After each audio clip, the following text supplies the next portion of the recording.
IPL 2025 కోసం అన్ని జట్లు కూడా పూర్తి స్థాయిలో సన్నద్ధమవుతున్నాయి. ఇప్పటికే ఆయా ఫ్రాంచైజీలు ప్రాక్టీస్ సెషన్లను మొదలుపెట్టి ఆటగాళ్లను సన్నద్ధం చేస్తున్నారు. ఇక అన్ని జట్లు కూడా తమ జట్ల కెప్టెన్లు ఎవరు అనే విషయాన్ని ప్రకటించాయి. చివరిగా ఢిల్లీ జట్టు కూడా ఎంతో సస్పెన్స్ నడుమ తమ జట్టు కెప్టెన్ను ప్రకటించింది.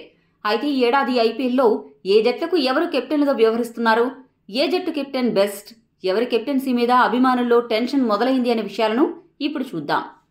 ముందుగా ఢిల్లీ క్యాపిటల్స్ విషయానికి వస్తే ఐపీఎల్ 2025కి తమ జట్టు కెప్టెన్ అక్షర్ పటేల్ను తాజాగా ప్రకటించింది. కేఎల్ రాహుల్ కెప్టెన్సీపై ఆసక్తి చూపకపోవడంతో అక్షర్ పటేల్ ఈ బాధ్యత తీసుకున్నాడు. 31 ఏళ్ల అక్షర్ పటేల్ గత 6 సంవత్సరాలుగా ఢిల్లీ క్యాపిటల్స్కు ఆడుతున్నాడు. అతనికి 16.5 కోట్ల రూపాయలను చెల్లించారు. అయితే అక్షర్ పటేల్కు ఐపీఎల్ నాయకత్వ అనుభవం పెద్దగా లేదు. అతను దేశీయ క్రికెట్లో గుజరాత్కు నాయకత్వం వహించాడు. ఈ సంవత్సరం ప్రారంభంలో భారత టీ20 వైస్ కెప్టెన్గా పనిచేశాడు. కెప్టెన్గా తక్కువ అనుభవం ఉన్న అక్షర్ ఢిల్లీ జట్టును ఎలా నడిపిస్తాడో అనే టెన్షన్ ఆ జట్టు అభిమానుల్లో నెలకొంది. చెన్నై సూపర్ కింగ్స్ జట్టుకు కెప్టెన్గా రుతురాజ్ గైక్వాడ్ వ్యవహరించనున్నాడు. ధోనీ నాయకత్వంలో ఐపీఎల్ 2024కి ముందు 5 సార్లు ఛాంపియన్స్ అయిన చెన్నై సూపర్ కింగ్స్ జట్టుకు గైక్వాడ్ కెప్టెన్గా ఎంపికయ్యాడు. గతేడాది గైక్వాడ్ ఆధ్వర్యంలో చెన్నై 14 మ్యాచ్లకు గాను 7 విజయాలు సాధించి 5వ స్థానంలో నిలిచింది. గైక్వాడ్ నాయకత్వంలో ఈసారైనా చెన్నై ప్లే ఆఫ్స్కు క్వాలిఫై అవుతుందో లేదో వేచి చూడాలి.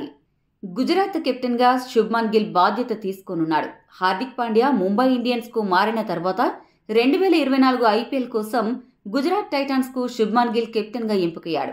గిల్ కెప్టెన్సీలో గుజరాత్ 14 మ్యాచ్లు ఆడగా కేవలం 5 విజయాలతో 8వ స్థానంలో నిలిచింది. దీన్ని బట్టి చూస్తే గిల్ కెప్టెన్గా సరైన విధంగా జట్టుని నడిపించలేదు అని కనపడుతోంది. మరి ఈ ఏడాది అయినా గిల్ కెప్టెన్గా సత్తా చాటుతాడో లేదో వేచి చూడాలి. Depending champions Kolkata night riders IPL 2025 కోసం అజింక్య రహానేను తమ కెప్టెన్గా నియమించింది. వెంకటేష్ అయ్యర్ను వైస్ కెప్టెన్గా ఎంపిక చేశారు. రహానేకు దేశవాళీ క్రికెట్లో అలానే ఐపీఎల్లో కెప్టెన్సీ చేసిన అనుభవం ఉంది. అదే సమయంలో టీమిండియా తరఫున కొన్ని మ్యాచ్లకు కెప్టెన్గా వ్యవహరించిన మంచి విజయాలను అందించాడు. తాజాగా రంజీ ట్రోఫీలో ముంబై జట్టు అతని కెప్టెన్సీలో సెమీఫైనల్ చేరింది. ఈ నేపథ్యంలో రహానే తన కెప్టెన్సీతో ఆకట్టుకుంటాడని కేకేఆర్ అభిమానులు భావిస్తున్నారు. ఎల్ఎస్జీ జట్టు ఈ ఏడాది జనవరిలో రిషబ్ పంత్ని 27 కోట్ల రూపాయలకు రికార్డు స్థాయిలో కొనుగోలు చేసింది. ఐపీఎల్ 2025 కోసం లక్నో సూపర్ జైంట్స్ కెప్టెన్గా పంత్ను ప్రకటించారు. గాయం నుండి కోలుకున్న పంత్ ఢిల్లీ కెప్టెన్గా మరీ అద్భుతాలేమీ చేయలేకపోయాడు. కాకపోతే కెప్టెన్గా పంత్లో చాలా ఫైర్ ఉందని ఎల్ఎస్జీ యాజమాన్యం భావిస్తోంది. మరి ఆ నమ్మకాన్ని పంత్ ఏ మేరకు నిలబెట్టుకుంటాడో వేచి చూడాలి. ఐపీఎల్ 2024కి ముందు 5 సార్లు ఛాంపియన్స్ అయిన ముంబై ఇండియన్స్ జట్టుకు హార్దిక్ పాండ్యా కెప్టెన్గా ఎంపికయ్యాడు. రోహిత్ స్థానంలో వచ్చిన పాండ్యా నాయకత్వంలో గత సీజన్లో ముంబై చివరి స్థానంలో నిలిచింది. దీంతో అతడిపై విమర్శలు వెల్లువెత్తాయి.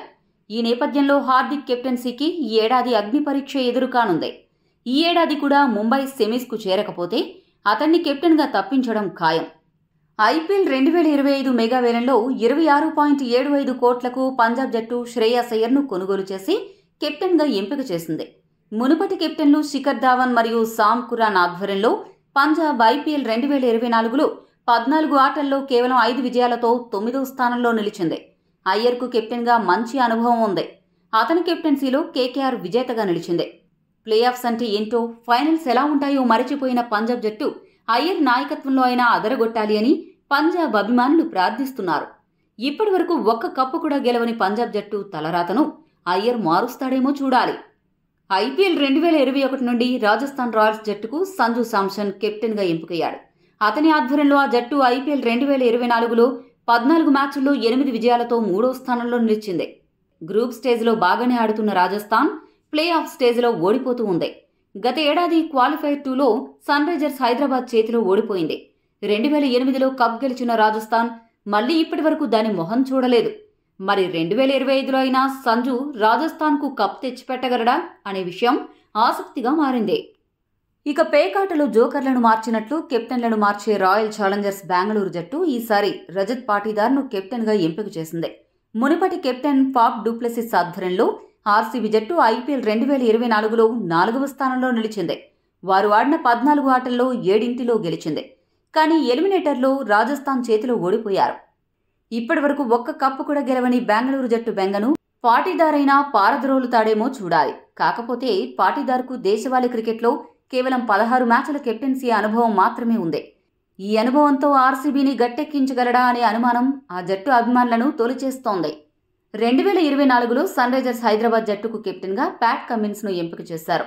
అతని ఆధ్వర్యంలో హైదరాబాద్ ఐపీఎల్ 2024లో రన్నరప్గా నిలిచింది. కమిన్స్ ఈ ఏడాది కూడా కెప్టెన్గానే వ్యవహరించనున్నాడు. కెప్టెన్గా కమిన్స్ చాలా మంచి రికార్డుంది.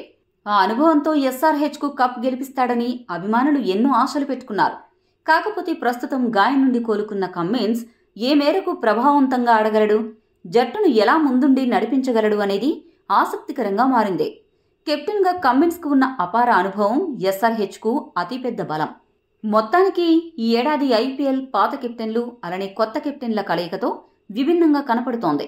మరి ఈ ఐపీఎల్లో ఏ కెప్టెన్ బెస్ట్, ఎవరు వేస్ట్, ఏ జట్టుకు కప్ గెలిచే ఛాన్సెస్ ఉన్నాయో కామెంట్ చేయండి. మరిన్ని స్పోర్ట్స్ అప్డేట్స్ కోసం మా ఛానల్ను సబ్స్క్రైబ్ చేసుకోండి.